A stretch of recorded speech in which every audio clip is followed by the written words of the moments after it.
Hi friends, welcome back to Ibratu story point. ಸ್ನೇಹಿತರೆ, ಉಲ್ಲದ ಒಲವಿನಲ್ಲಿ ಕಥಾ ಸರಣಿಯ 54ನೇ ಭಾಗವನ್ನ ನಾವಿವಾಗ ನೋಡ್ತಾ ಇದ್ದೀವಿ. ತಡ ಮಾಡದೆ ಕತೆಗೋಗೋಣ. ಮನೆಯೊಳಗಿನ ಸೀನ್ ನೋಡಿ ಅನ್ವಿತಾ ಆಘಾತಕ್ಕೊಳಗಾದ್ಲು. ಆಫೀಸ್ನಲ್ಲಿ ನಡೆದ ವಿಷಯಗಳು ಸಹ ಅವಳ ಮೈಂಡ್ನಿಂದ ಮಾಯವಾಗಿದ್ವು. ತನ್ನ ಸ್ವಂತ ಮನೆಯ ಬಾಗಿಲಿನ ಬಳಿ ನಿಂತಿದ್ದ ಅನ್ವಿತಾ ತನ್ನ ಇಡೀ ಫ್ಯಾಮಿಲಿಯನ್ನ ಒಳಗ್ ನೋಡಿದ್ಲು. ಅವಳು ನೋಡ್ತಿರೋದು ನಿಜಾನೋ ಅಥವಾ ಕನ್ಸೋ ಅಂತ ಬಿಲೀವ್ ಮಾಡೋಕೆ ಸಾಧ್ಯ ಆಗ್ಲಿಲ್ಲ. ಅವಳು ಇಷ್ಟು ದಿನ ಎಲ್ಲರಿಂದ ಡಿಸ್ಟೆನ್ಸ್ ಮೇಂಟೈನ್ ಮಾಡಿದ್ರು ಪ್ರೀತಿ ಪಾತ್ರರ ನಡುವಿನ ಅಂತರವನ್ನ ರೋಡ್ ಡೆಸ್ಟಿನೀಸ್ ನಿಂದ ಅಳೆಯಲಾಗೋದಿಲ್ಲ, ಆದ್ರೆ ಹಾರ್ಟ್ ಕನೆಕ್ಷನ್ ಇಂದ ಅಳೆಯಲಾಗುತ್ತೆ. ಅವಳ ತಾಯಿ, ತಂದೆ, ಅನ್ವಿತಾ ಬ್ರದರ್, ಶ್ರೇಷ್ಠ, ಅತ್ತಿಗೆ, ಅವಳ ಮಗಳು ಎಲ್ಲರೂ ಅಲ್ಲಿದ್ರು. ಮನೆ ಮೆಸ್ಸಿ ಸ್ಥಿತಿಯಲ್ಲಿತ್ತು. ಅನ್ವಿತಾಗೆ ಏನ್ ಮಾಡ್ಬೇಕು ಅಂತ ತಿಳಿಲಿಲ್ಲ. ನಗೋದು, ಎಮೋಷನಲ್ ಆಗಿ ಅಳೋದು ಅಥವಾ ಏನನ್ನಾದ್ರೂ ಕೇಳೋದು. ಅವಳು ಸಂಪೂರ್ಣವಾಗಿ ಬ್ಲಾಂಕ್ ಆಗಿ ಎಲ್ಲರನ್ನ ನೋಡ್ತಾ ನಿಂತ್ಲು. ಶ್ರೇಷ್ಠ ಅವಳ ಬಳಿಗೆ ಬಂದಾಗ ಜೋಕ್ ಮಾಡ್ತಾ, ಒಳಗ್ ಬಾ ಅನ್ವಿತಾ, ಇದು ನಿಂದೆ ಮನೆ. ಹೌದು, ಇವತ್ತು ಒಂದು ಪುಟ್ಟ ಬರ್ಡ್ ಹೌಸ್ ಬಿಲ್ಡ್ ಮಾಡಲಾಗಿದೆ ಅಂತ ಹೇಳಿದ್ಲು. ಅವಳ ಅತ್ತಿಗೆಯ ವಾಯ್ಸ್ ಅನ್ವಿತಾಳನ್ನ ರಿಯಾಲಿಟಿಗೆ ಮರಳಿ ತಂತು. ಅವಳು ಮತ್ತೊಮ್ಮೆ ನೋಡಿದಾಗ ತಾನು ನೋಡ್ತಿರೋದು ಭ್ರಮೆಯಲ್ಲ, ರಿಯಾಲಿಟಿ ಅಂತ ಅವಳಿಗೆ ಕನ್ಫರ್ಮ್ ಆಯ್ತು.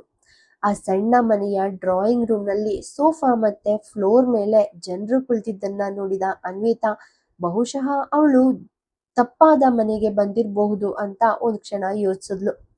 ಅತ್ತಿಗೆಯ ಮಾತುಗಳನ್ನ ಕೇಳಿದ ಅನ್ವಿತಾ ತಕ್ಷಣ ಅವಳನ್ನ ಹಗ್ ಮಾಡಿದ್ಲು.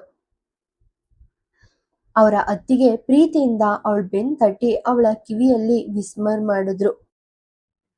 ನೀನು ದೊಡ್ಡ ಸೆಲೆಬ್ರಿಟಿ ಆಗಿದ್ದೀಯಾ ಅನ್ವಿ. ಲಾಸ್ಟ್ 1 ವೀಕ್ ನಿಂದ ನಾನು ನಿನ್ ಬಗ್ಗೆ ಟಿವಿಯಲ್ಲಿ ಪ್ರೆಸ್ ಮಾಡೋದನ್ನ ಮಾತ್ರ ಕೇಳಿದ್ದೀನಿ. ಇದನ್ನ ಕೇಳಿದ ಅನ್ವಿತಾಗೆ ಆಫೀಸ್ಗೆ ರಿಟರ್ನ್ ಆದಂತೆ ಫೀಲ್ ಆಯ್ತು. ಆದ್ರೆ ಅವಳು ಹಾಗೆ ಏನನ್ನು ಮಾಡೋಕೆ ಸಾಧ್ಯ ಆಗ್ಲಿಲ್ಲ. ಇದು ಫೈರ್ನಂತೆ ಸ್ಪ್ರೆಡ್ ಆಗ್ತಾ ಇತ್ತು. ಮತ್ತೆ ಅವಳು ಮೀಟ್ ಆದ ಪ್ರತಿಯೊಬ್ರು ಇದೇ ರೀತಿಯ ವಿಷಯಗಳನ್ನ ಹೇಳ್ತಾ ಇದ್ರು. ಹಾಗಾದ್ರೆ ಇದು ಅವಳ ಫ್ಯಾಮಿಲಿ, ಆದ್ರಿಂದ ಅವಳು ಏನ್ ಹೇಳ್ಬಹುದು?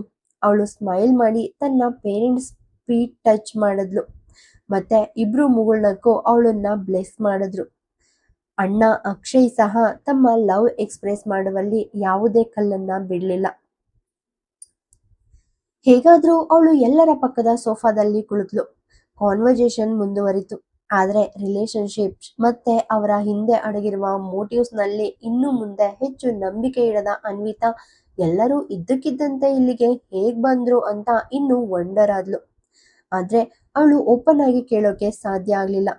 ಹಾಗಾಗಿ ಆರ್ವಿಯನ್ನ ತನ್ನ ಮಡ್ಲಲ್ಲಿ ಇಟ್ಕೊಂಡು ಅನ್ವಿತಾ ತನ್ನ ತಾಯಿಯನ್ನ ಪ್ರೀತಿಯಿಂದ ತಬ್ಕೊಂಡ್ಲು.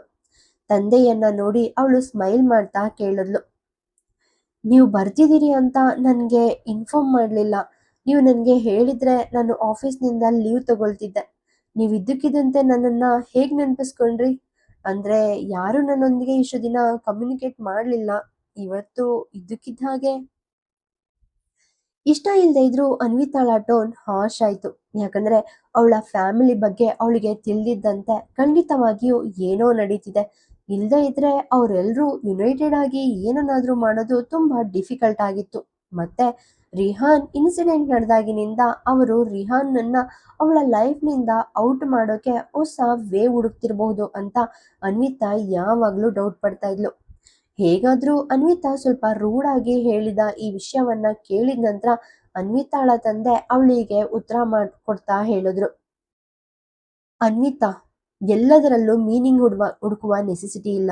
ಮತ್ತೆ ಈಗ ಫ್ಯಾಮಿಲಿಯಾಗಿ ನಾವು ನಿಮ್ಮ ಮೇಲೆ ಕೋಪ ಮಾಡ್ಕೊಳ್ಳೋಕೆ ಅಥವಾ ಸರ್ಪ್ರೈಸ್ ಆಗಿ ನಿನ್ನನ್ನ ಮೀಟ್ ಆಗೋಕೆ ಬರೋಕೆ ಸಾಧ್ಯ ಇಲ್ವಾ ಹೇಳು? ಯಾಕಂದ್ರೆ ನಾನು ನಿನ್ಗೆ ಕಾಲ್ ಮಾಡಿದಾಗ ನೀನು ಮನೆಗೆ ಬರೋದಿಲ್ಲ. ನೀನ್ ತುಂಬಾ ಇಂಡಿಪೆಂಡೆಂಟ್ ಆಗಿದ್ಯಾ ಅಂತ ನನಗೆ ಗೊತ್ತು. ಆದ್ರಿಂದ ನನ್ಗೆ ಯಾರ ನೆರವು ಬೇಕಾಗಿಲ್ಲ. ಆದ್ರೆ ನಾವು ಸೊಸೈಟಿಯಲ್ಲಿ ಬದುಕ್ತಾ ಇದ್ದೀವಿ. ನಾವು ಜನರಿಗೆ ಉತ್ತರ ಕೊಡ್ಬೇಕಾಗುತ್ತೆ. ಮತ್ತೆ ಎಲ್ಲ ನ್ಯೂಸ್ ಚಾನಲ್ಸ್ ಮತ್ತೆ ನ್ಯೂಸ್ ಪೇಪರ್ಸ್ ನಲ್ಲಿ ನಿನ್ನನ್ನ ಡಿಸ್ಕಸ್ ಮಾಡ್ತಿರೋ ರೀತಿಯಲ್ಲಿ ನೀನ್ ಮಾತ್ರ ಆ ಪ್ರಾಬ್ಲಮ್ ಫೇಸ್ ಮಾಡ್ತಿದ್ಯಾ ಅಂತ ನೀನು ಭಾವಿಸ್ತೀಯ. ನೀನು ನಮ್ಮಿಂದ ಡಿಸ್ಟೆನ್ಸ್ ನಲ್ಲಿದ್ಯಾ. ಆದ್ರೆ ಜನರು ನಿನ್ನನ್ನ ನಮ್ಗಿಂತ ಡಿಫ್ರೆಂಟ್ ಆಗಿ ಕನ್ಸಿಡರ್ ಮಾಡೋದಿಲ್ಲ. ನಾವು ಅವರ ಕ್ವೆಶನ್ಸ್ಗೆ ಆನ್ಸರ್ ಮಾಡಬೇಕು. ದೊಡ್ಡ ವಿಷಯ ಅಂದ್ರೆ ನಿನ್ನ ಲೈಫ್ನಲ್ಲಿ ಏನಾಗ್ತಿದೆ ಅಂತ ನಮ್ಗೆ ಗೊತ್ತಿಲ್ಲ. ಈ ಹುಡುಗಿಯೊಂದಿಗೆ ಆರ್ಗ್ಯೂ ಮಾಡೋಕೆ ಟ್ರೈ ಮಾಡೋದು ವೇಸ್ಟ್ ಅಂತ ನಾವು ನಿನ್ಗೆ ಹೇಳಿದ್ವಿ, ಆದ್ರೆ ನೀನು ನಮ್ಮ ಮಾತು ಕೇಳಲಿಲ್ಲ. ಅನ್ವಿತಾಳ ಶಾರ್ಪ್ ಕ್ವಶನ್ನ ಮೀನಿಂಗ್ ಅರ್ಥ ಮಾಡ್ಕೊಂಡ ಅವಳ ತಂದೆ ಅವಳನ್ನ ಕೋಪದಿಂದ ಸ್ಕೋಲ್ಡ್ ಮಾಡೋಕೆ ಸ್ಟಾರ್ಟ್ ಮಾಡಿದ್ರು. ಮತ್ತೆ ಕೊನೆಗೆ ಅನ್ವಿತಾಳ ತಾಯಿಗೆ ಹೇಳಿದ್ರು. ಅವರು ಅವಳ ತಲೆಯ ಮೇಲೆ 2 ಕೈಗಳನ್ನ ಇಟ್ಟು ಫ್ಲೋರ್ ಮೇಲೆ ನೋಡಿರ್ಬೇಕು. ನಿಮ್ ತಂದೆ ಮಗಳು ನಡುವಿನ ಈ ಫೈಟ್ ಯಾವಾಗ ಕೊನೆ ಆಗುತ್ತೋ ನನಗೆ ಅರ್ಥ ಆಗೋದಿಲ್ಲ. ನಾನು ಇದ್ರ ಬಗ್ಗೆ ಮಾತಾಡಬಾರ್ದು ಅಂತ ಡಿಸೈಡ್ ಮಾಡಿದೀನಿ. ಹಾಗಾದ್ರೆ ನೀನ್ ಯಾಕೆ ಅನ್ನೆಸೆಸರಿಯಾಗಿ ಮಾತಾಡೋಕೆ ಸ್ಟಾರ್ಟ್ ಮಾಡ್ದೆ? ಮತ್ತೆ ಅನ್ವಿತಾ, ಒಂದಿನ ಆ ಪಾಯ್ಸನ್ ನಿನ್ನ ಒಳಗಿನಿಂದ ನಾಶ ಮಾಡುವಷ್ಟು ವಿಷವನ್ನ ನಿನ್ನಲ್ಲಿ ತುಂಬಿಸ್ಕೊಳ್ಬೇಡ. ನೀನು ನಿನ್ನ ಜೀವನದಲ್ಲಿ ಸ್ವಂತವಾಗಿ ಬಹಳಷ್ಟು ಮಾಡ್ಕೊಂಡಿದ್ಯಾ ಅಂತ ನಮಗ್ ಗೊತ್ತು. ಆದ್ರೆ ಮತ್ತೆ ಅರ್ಥ ಮಾಡ್ಕೊಂಡಿದೀವಿ ಕೂಡ. ನೀನು ಕಷ್ಟಗಳನ್ನ ಫೇಸ್ ಮಾಡಿದ್ಯಾ, ಮತ್ತೆ ನೀನ್ ನಿನಗಾಗಿ ಒಂದು ಜೀವನವನ್ನ ಕಟ್ಕೊಂಡಿದ್ಯಾ. ಆದ್ರೆ ಅದ್ರ ಅರ್ಥ ಮಗಳೇ, ನಾವು ನಿನ್ನ ವೈರಿಗಳು ಅಂತ ಅಲ್ಲ. ನಾವು ನಿನ್ ಬಗ್ಗೆನೂ ವರಿ ಆಗಿದ್ದೀವಿ. ತನ್ನ ತಾಯಿ ಹೀಗೆ ಹೇಳ್ದಾಗ ಅನ್ವಿತಾ ಸೈಲೆಂಟ್ ಆಗಿ ತಲೆ ಬಾಗ್ಸಿದ್ಲು. ಯಾಕಂದ್ರೆ ಎಲ್ಲೋ ಅವಳ ತಾಯಿ ಕಂಪ್ಲೀಟ್ಲಿ ಕರೆಕ್ಟ್ ಆಗಿದ್ರು. ಅನ್ವಿತಾಳ ಟೋನ್ನಲ್ಲಿನ ಚೇಂಜ್ ಅನ್ನ ಜನರು ಮಾತ್ರವಲ್ಲದೆ ದೇವ್ರು ಕೂಡ ಫೀಲ್ ಆದ್ರು. ಅವಳು ಬಯಸ್ತಾ ಇದ್ರು ಸಹ ಜನರೊಂದಿಗೆ ತುಂಬಾ ರೂಡ್ ಆಗಿ ಮಾತಾಡೋಕೆ ಸ್ಟಾರ್ಟ್ ಮಾಡಿದ್ಲು. ಅವಳು ಎಲ್ಲವನ್ನ ಡೌಟ್ ಮಾಡೋಕೆ ಹ್ಯಾಬಿಚುಯೇಟ್ ಆಗಿದ್ಲು. ಆದ್ರೆ ಈಗ ಈ ಆಟಿಟ್ಯೂಡ್ ಅವಳ ಲೈಫ್ನ ಒಂದು ಪಾರ್ಟ್ ಆಗಿತ್ತು. ತನ್ನ ಮಿಸ್ಟೇಕ್ಸ್ನ ರಿಯಲೈಸೇಷನ್ ಆದಾಗ ಅನ್ವಿತಾ ತಲೆ ಅಲ್ಲಾಡಿಸಿ ತನ್ನ ತಂದೆಯನ್ನ ನೋಡಿ ಅವರಿಗೆ, ಸಾರಿ ಅಪ್ಪ, ನಾನು ಹಾಗೆ ಹೇಳಲಿಲ್ಲ. ನಿಜ ಹೇಳ್ಬೇಕಂದ್ರೆ ಬಹಳ ಸಮಯದ ನಂತರ ನಾನು ಆಫೀಸ್ಗೆ ಹೋಗ್ಬೇಕಾಗಿ ಬಂದ ಕಾರಣ ನಾನು ಇವತ್ತು ಸ್ವಲ್ಪ ಸ್ಟ್ರೆಸ್ನಲ್ಲಿದ್ದೆ. ನಾನು ಆಗ ಹೇಳಿದ್ದಕ್ಕೆ ನಿಮ್ಗೆ ಹರ್ಟ್ ಆಗಿದ್ರೆ ಸಾರಿ ಅಂದ್ಲು. ಅನ್ವಿತಾಳ ಈ ಅಪಾಲಜಿ ನಂತರ ಅಪ್ಪ ಮೊದಲು ಆನ್ಸರ್ ಮಾಡಲಿಲ್ಲ. ಆದ್ರೆ ನಂತರ ಅಮ್ಮನ ಸಿಗ್ನಲ್ಗೆ ಅವಳನ್ನ ನೋಡಿ, ಸರಿ ಹೋಗೋಣ, ಹೇಗಾದ್ರೂ ನೀನು ಮೊದಲು ಮಿಸ್ಟೇಕ್ ಮಾಡಿ ಕೆಟ್ಟದಾಗಿ ಬಿಹೇವ್ ಮಾಡಿರೋದು ಒಳ್ಳೇದು, ನಂತರ ಪ್ರತಿಯೊಂದು ಸಣ್ಣ ಮತ್ತೆ ದೊಡ್ಡ ವಿಷಯಕ್ಕೂ ಸಾರಿ ಕೇಳೋದು ಅಂದ್ರು. ಅನ್ವಿತಾಳ ಅಪ್ಪ ಕೋಪದಲ್ಲಿ ಎಕ್ಸ್ಪ್ರೆಸ್ ಮಾಡುವ ಓಲ್ಡ್ ಸ್ಟೈಲ್ ಹೊಂದಿದ್ರು. ಆದ್ರಿಂದ ಅನ್ವಿತಾ ಅವರಿಗೆ ಆನ್ಸರ್ ಆಗಿ ಏನನ್ನೂ ಹೇಳಲಿಲ್ಲ. ಈ ಸಾರಿ ಮತ್ತೆ ನಂತರ ಅನ್ವಿತಾ ಇಡೀ ಫ್ಯಾಮಿಲಿ ಜೊತೆ ತನ್ನ ಪ್ಲೇಸ್ಗೆ ಬಂದ ಪರ್ಪಸ್ ಅನ್ನ ಕ್ಲಿಯರ್ ಮಾಡ್ತಾ ಅನ್ವಿತಾ, ಆಕ್ಚುಲಿ ನಾವು 2 ಇಂಪಾರ್ಟೆಂಟ್ ವಿಷಯಗಳಿಗಾಗಿ ಇಲ್ಲಿಗೆ ಬಂದಿದೀವಿ. ಫಸ್ಟ್ ಆಫ್ ಆಲ್, ಮೀಡಿಯಾದಲ್ಲಿ ತುಂಬಾ ನಡೀತಿರೋದು ನಾವು ನಿನ್ ಬಗ್ಗೆ ವರಿ ಆಗಿದ್ವಿ. ಆದ್ರಿಂದ ನೀನು ಒಬ್ಳೆ ಫೀಲ್ ಮಾಡ್ತಿರಬಹುದು ಅಂತ ನಾವು ಥಿಂಕ್ ಮಾಡಿದ್ವು. ನಾನು 1 ವಾರದ ಹಿಂದೆ ಇಲ್ಲಿ ಬಂದಿದ್ದೆ, ಆದ್ರೆ ಸೆಕ್ಯೂರಿಟಿ ತುಂಬಾ ಟೈಟ್ ಆಗಿತ್ತು. ಅವ್ರು ನನ್ನನ್ನು ಒಳಗ್ ಬಿಡ್ಲಿಲ್ಲ. ಮತ್ತೆ ಹೇಗಾದ್ರೂ ನೀನಿಲ್ಲಿ ಯಾವುದೇ ಫ್ಯಾಮಿಲಿ ಡಾಕ್ಯುಮೆಂಟ್ ಸಬ್ಮಿಟ್ ಮಾಡಿಲ್ಲ, ಆದ್ರಿಂದ ನಾನು ನಿನ್ನ ಅಣ್ಣ ಅಂತ ಪ್ರೂವ್ ಮಾಡೋಕೆ ಪಾಸಿಬಲ್ ಆಗ್ಲಿಲ್ಲ. ಸರಿ, ಅದನ್ನೆಲ್ಲ ಇಗ್ನೋರ್ ಮಾಡು. ನನ್ನಲ್ಲಿದ್ದ ಸೆಕೆಂಡ್ ಇಂಪಾರ್ಟೆಂಟ್ ಪಾಯಿಂಟ್ ಅಂದ್ರೆ ಅಪ್ಪ ಮತ್ತೆ ಆಯುಷ್ ನಮ್ಗಾಗಿ ಹೊಸ ಹೌಸ್ ಬಿಲ್ಡ್ ಮಾಡ್ಕೊಂಡ್ರು. ನೀನು ಹೋಮ್, ಬಂಗ್ಲೆ ಅಂತ ಏನಂತ ಕರಿಬಹುದು. ನಾವು ಸ್ಕೂಲ್ಗೆ ಹೋಗುವಾಗ ಪ್ಲಾನ್ ಮಾಡ್ತಿದ್ದಂತಾನೆ ದಾರಿಯಲ್ಲಿ ಡಾಕ್ಟರ್ ಬಂಗ್ಲೆಯನ್ನ ನೋಡ್ತಾ ನಾವು ಒಟ್ಟಿಗೆ ಆ ಸಣ್ಣ ಕನಸು ನನ್ಸಾಗೋಕೆ ಟ್ರೈ ಮಾಡ್ತಿದ್ವಲ್ಲ, ಆ ಡ್ರೀಮ್ ಮೊದಲು ನಮ್ಗೆ ತೋರಿಸಿದ್ದು ನೀವೇ. ಅಣ್ಣ, ನಾವು ಆದಂತಹ ಮನೆಯಲ್ಲಿ ಬಿಲ್ಡ್ ಮಾಡೋಣ ಅಂತ ನೀನ್ ನನ್ಗೆ ಹೇಳಿದ್ದೆ. ಆದ್ರಿಂದ ನಾನು ಅದನ್ನ ಬಿಲ್ಡ್ ಮಾಡಿದಾಗ ನಾವು ಒಟ್ಟಿಗೆ ಇರ್ಲಿಲ್ಲ. ಆದ್ರೆ ನಾವು ಹೊಸ ಮನೆಗೆ ಹೋಗುವಾಗ ನೀನು ನಮ್ಮೊಂದಿಗೆ ಇರ್ಬೇಕು ಅಂತ ನಾನು ವಿಶ್ ಮಾಡ್ತೀನಿ. ನೀನ್ ತುಂಬಾ ಹಟ್ಮಾರಿ ಅಂತ ನನಗೆ ಗೊತ್ತು. ನೀನು ನನ್ನ ಮಾತಿಗೆ ಓನ್ ಆಗಿ ಅಗ್ರಿ ಆಗಲ್ಲ ಅಂತ ಗೊತ್ತು. ಹಾಗಾಗಿ ನಿನ್ನನ್ನು ಕನ್ವಿನ್ಸ್ ಮಾಡೋಕೆ ನಾನು ಇಡೀ ಫ್ಯಾಮಿಲಿ ಜೊತೆ ಬಂದಿದ್ದೀನಿ. ಪ್ಲೀಸ್ ರಿಜೆಕ್ಟ್ ಮಾಡಬೇಡ. ಮಾತಾಡುವಾಗ ಅಕ್ಷಯ್ ಸ್ವಲ್ಪ ಎಮೋಷನಲ್ ಆದ.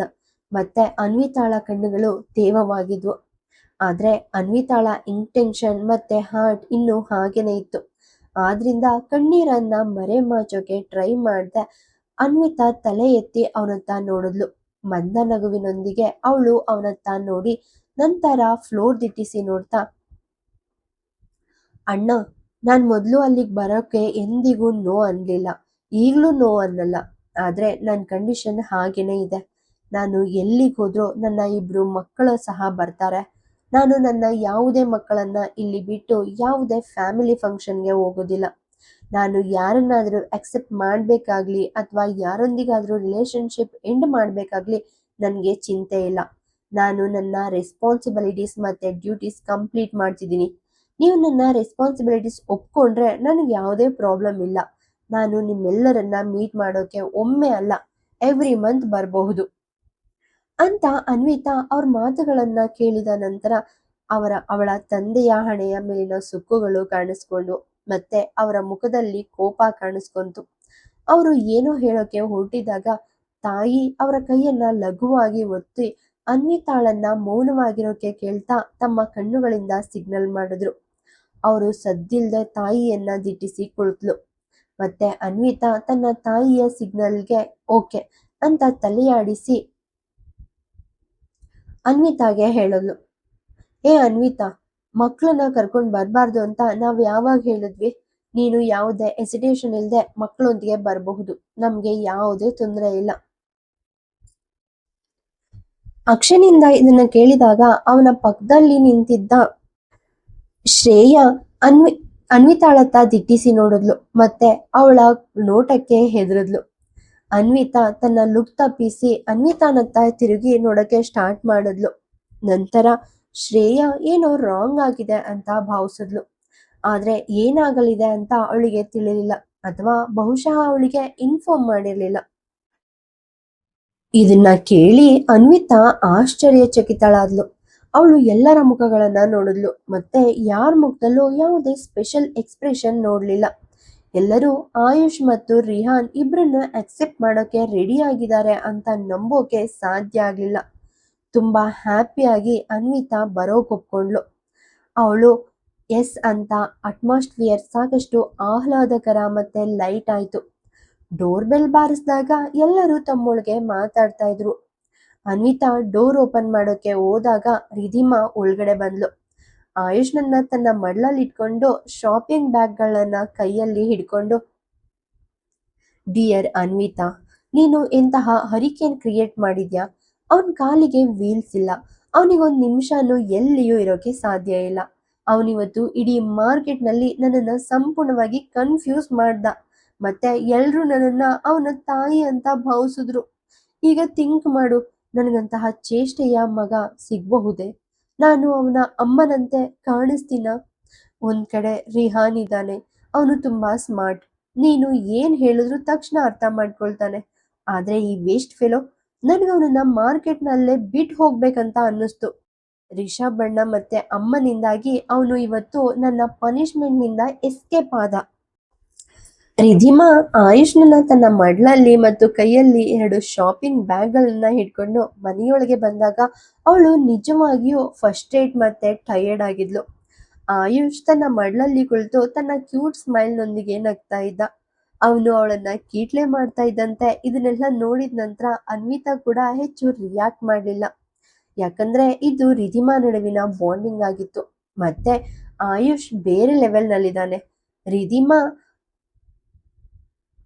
ರಿಹಾನ್ ಆಯುಷ್ನನ್ನ ತನ್ನೊಂದಿಗೆ ಮಾರ್ಕೆಟ್ಗೆ ಕರ್ಕೊಂಡು ಹೋದಾಗ್ಲೆಲ್ಲ ಅವನು ಅವಳನ್ನ ಅದೇ ರೀತಿ ಕೀಟ್ಲೆ ಮಾಡ್ತಿದ್ದಾಗ್ಲೆಲ್ಲ ಅವಳು ಅವನನ್ನ ಬಿಡೋಕೆ ಬಂದಾಗ್ಲೆಲ್ಲ ಅದೇ ರೀತಿ ಗೊಣುತ್ತಿದ್ಲಾದ್ರೂ ಇದು ಅವರ ಸ್ಟೋರಿ ಆಗಿತ್ತು. ವಾಸ್ತವವಾಗಿ ಆಯುಷ್ ರಿಧಿಮಾ ಜೊತೆ ತುಂಬಾ ಅಟ್ಯಾಚ್ ಆಗಿದ್ದ. ಮತ್ತೆ ಅವನು ಯಾಕೆ ಹಾಗಾಗ್ಲಿಲ್ಲ? ಅವನು ಬೋರ್ನ್ ಆದ ಸಮಯದಿಂದ ಇಲ್ಲಿಯವರೆಗೆ ರಿಧಿಮಾ ಮಾತ್ರ ತನ್ನ ಚಿಕ್ಕಮ್ಮ, ಮಾವ, ಆಂಟಿ ಜವಾಬ್ದಾರಿಗಳನ್ನ ಫುಲ್ಫಿಲ್ ಮಾಡಿದ್ಲು. ಮತ್ತೆ ಇದರಿಂದಾಗಿ ಅವಳು ಸ್ವತಃ ಅವನಿಗೆ ತುಂಬಾ ಅಟ್ಯಾಚ್ ಆಗಿದ್ಲು. ಆದ್ರಿಂದ ಒಂದ್ ಕಡೆ ಅವಳು ಅವನ ಮಿಸ್ಚೀಫ್ನಿಂದ ತೊಂದರೆಗೊಳಗಾಗಿದ್ಲು. ಮತ್ತೊಂದೆಡೆ ಅವಳು ಅವನಿಲ್ದೆ ಯಾವುದೇ ದೊಡ್ಡ ಅಥವಾ ಸಣ್ಣ ಕೆಲಸಗಳನ್ನ ಸ್ಟಾರ್ಟ್ ಮಾಡ್ತಿರ್ಲಿಲ್ಲ. ಒಟ್ಟಾರೆಯಾಗಿ ಅನ್ವಿತಾಳ ಮಕ್ಕಳು ಸಂಪೂರ್ಣ ಫ್ಯಾಮಿಲಿಯನ್ನ ಪಡೆಯದಿರಬಹುದು, ಆದ್ರೆ ಅನ್ವಿತಾಳ ಕಾರಣದಿಂದಾಗಿ ಅವರ ಲೈಫ್ಗೆ ಬಂದ ಎಲ್ಲ ಜನರು ಸ್ವತಃ ಸಂಪೂರ್ಣ ಫ್ಯಾಮಿಲಿ ಆಗಿದ್ರು. ಅದು ರಿಷಬ್, ರಿಧಿಮಾ ಅಥವಾ ಅವರ ತಾಯಿಯಾಗ್ಲಿ ಮತ್ತು ನಿತ್ಯ ಕೂಡ ಮಕ್ಕಳನ್ನ ಚೆನ್ನಾಗಿ ಹ್ಯಾಂಡಲ್ ಮಾಡಿದ್ರು. ಕೆರಿಯರ್ ಅಂತ ಹೇಳ್ತಾ ಶಾಪಿಂಗ್ ಬ್ಯಾಗ್ ಅನ್ನ ಜಾರಾಗೆ ಕೊಟ್ಟು ನಂತರ ಅವಳ ಮಡ್ಲಲ್ಲಿ ಕುಳಿತು ನಗ್ತಾ ಹೇಗೋ ಆಯುಷ್ನನ್ನ ಫೋರ್ಸ್ ಮಾಡಿ ಕೆಳಗಿಳಿಸಿದ್ಲು. ಯಾಕಂದ್ರೆ ಅವನು ಕೆಳಗಿಳಿಯೋಕೆ ರೆಡಿ ಇರ್ಲಿಲ್ಲ. ಆ ಕ್ಷಣದಲ್ಲಿ ಅನ್ವಿತಾ ಸ್ವಲ್ಪ ಐ ಕಾಂಟ್ಯಾಕ್ಟ್ ಮಾಡಿದಾಗ ಅವನು ಸೈಲೆಂಟ್ ಆಗಿ ಕೆಳಗಿಳ್ದ. ಅನ್ವಿತಾ ರಿಧಿಮಾಳನ್ನ ಶೆರ್ರಿ ಮ್ಯಾನ್ ಬಗ್ಗೆ ಹೇಳಿದ್ಲು. ರಿಹು ಎಲ್ಲಿದ್ದಾನೆ ಎಂದು ಅನ್ವಿತಾ ಕೇಳಿದ ಪ್ರಶ್ನೆಗೆ ರಿಧಿಮಾ ಕುಳಿತು ಕೆಳಗೆ ನಿಂತಿದ್ದ ಆಯುಷ್ನ ಜಾರಿದ ಪ್ಯಾಂಟ್ ಅನ್ನ ಮೇಲಕ್ಕೆತ್ತಿದ್ಲು. ಅವಳು ಅನ್ವಿತಾಳಿಗೆ ಜೂನಿಯರ್ ಡಾಕ್ಟರ್ ಸೀನಿಯರ್ ಡಾಕ್ಟರ್ ಜೊತೆ ಇದ್ದಾರೆ, ಅವರು ಈವ್ನಿಂಗ್ ಒಳಗೆ ಬರ್ತಾರೆ. ಅವರು ತಮ್ಮ ಬ್ರದರ್ ಆಸ್ಪತ್ರೆಗೆ ಹೋಗಿ ಆ ಬ್ರೈನ್ ಟೆಸ್ಟ್ ಮಾಡೋ ಮಿಷಿನ್ ನೋಡ್ಬೇಕು. ಅನ್ವಿತಾ ಅವರೇ, ನಿಮ್ಮ ನೇಮ್ ಹೈಲೈಟ್ ಮಾಡೋದು ಅವರು ತಮ್ಮ ಪ್ಯಾಂಟ್ ಅನ್ನ ಹಿಡಿದಿಡೋಕೆ ಸಾಧ್ಯ ಇಲ್ಲ ಅಂತ ಹೇಳಿದ್ಲು. ರಿಧಿಮಾ ಅನ್ವಿತಾಗೆ ಹೀಗೆ ಹೇಳ್ತಾ ಮುಂದೆ ನೋಡಿದ್ಲು. ಎಲ್ರೂ ಅವಳನ್ನ ನೋಡ್ತಾ ಇದ್ರು. ಮತ್ತೆ ಅವರು ಒಟ್ಟಿಗೆ ಇರೋದು ಅವಳಿಗೆ ಅಷ್ಟೇನು ಸರ್ಪ್ರೈಸಿಂಗ್ ಆಗಿರ್ಲಿಲ್ಲ. ಸರಿ, ಅನ್ವಿತಾ ತನ್ನ ಮಡಲಲ್ಲಿ ಆಯುಷ್ನನ್ನ ಎತ್ಕೊಂಡು ಎಲ್ರಿಗೂ ರಿಧಿಮಾಳನ್ನ ಇಂಟ್ರೊಡ್ಯೂಸ್ ಮಾಡಿದ್ಲು. ಅವರು ಈಗಾಗ್ಲೇ ಒಬ್ರಿಗೊಬ್ರು ನೋಯಿಂಗ್ ಆಗಿದ್ರು. ಮತ್ತೆ ತನ್ನ ಮನೆಯಲ್ಲಿ ಅಷ್ಟೊಂದು ಜನರನ್ನ ನೋಡಿದ ನಂತರ ಇದ್ದಕ್ಕಿದ್ದಂತೆ ಸೈಲೆಂಟ್ ಆಗಿದ್ದ ಆಯುಷ್ನೊಂದಿಗಿನ ಅವನ ಫ್ರೆಂಡ್ಶಿಪ್ ಸ್ಟ್ರಾಂಗ್ ಆಗೋವರೆಗೆ ಅನ್ವಿತಾಳ ಮಡ್ಲಿಗೆ ಅಂಟ್ಕೊಂಡಿದ್ದ. ಮಾತಾಡ್ತಿರುವಾಗ ಅಕ್ಷಯ್ ಇವತ್ತು ನೈಟ್ ಹಿಂತಿರ್ಗೋಕೆ ಹೊರಟಿದೀವಿ ಅಂತ ಹೇಳ್ದ. ನಂತರ ಅನ್ವಿತಾ ಸ್ವಲ್ಪ ಕೋಪ ಮಾಡ್ಕೊಂಡ್ಲು. ಆದ್ರೆ ಅಕ್ಷಯ್ ವರ್ಕ್ ನೆಪ ಹೇಳಿ ಅವಳನ್ನ ಕನ್ವಿನ್ಸ್ ಮಾಡ್ದ. ಮತ್ತೆ ಸ್ವಲ್ಪ ಸಮಯ ವೆಯ್ಟ್ ಮಾಡಿದ ನಂತರ ಅವರೆಲ್ಲರೂ ಹೊರಟು ಹೋದ್ರು. ಅನ್ವಿತಾ ಆಯುಷ್ ಮತ್ತೆ ರಿಧಿಮಾ ಅವರೊಂದಿಗೆ ಅವರಿಗೆ ಬಾಯ್ ಹೇಳೋಕೆ ಮೇನ್ ಗೇಟ್ಗೆ ಹೇಳಿದ್ಲು. ಅವರು ಹೋದ ನಂತರ ಅನ್ವಿತಾ ಮತ್ತೆ ರಿಧಿಮಾ ಇಬ್ರು ಲಿಫ್ಟ್ ನಿಂದ ರಿಟರ್ನ್ ಆಗ್ತಾ ಇದ್ರು. ಇದ್ದಕ್ಕಿದ್ದಂತೆ ಯಾರೋ ರನ್ ಮಾಡಿ ಬಂದು ಲಿಫ್ಟ್ಗೆ ಫಾಸ್ಟ್ ಆಗಿ ಎಂಟರ್ ಕೊಟ್ರು. ಅನ್ವಿತಾ ಮೊದಲು ಅದರತ್ತ ಫೋಕಸ್ ಮಾಡಲಿಲ್ಲ. ಆದ್ರೆ ಫ್ರಂಟ್ನ ಮೆಟಲ್ ವಾಲ್ನಲ್ಲಿ ಆ ವ್ಯಕ್ತಿಯ ಲುಕ್ ನೋಡಿದ ನಂತರ ಅನ್ವಿತಾ ಅದನ್ನ ಬಿಲೀವ್ ಮಾಡೋಕೆ ಸಾಧ್ಯ ಆಗ್ಲಿಲ್ಲ.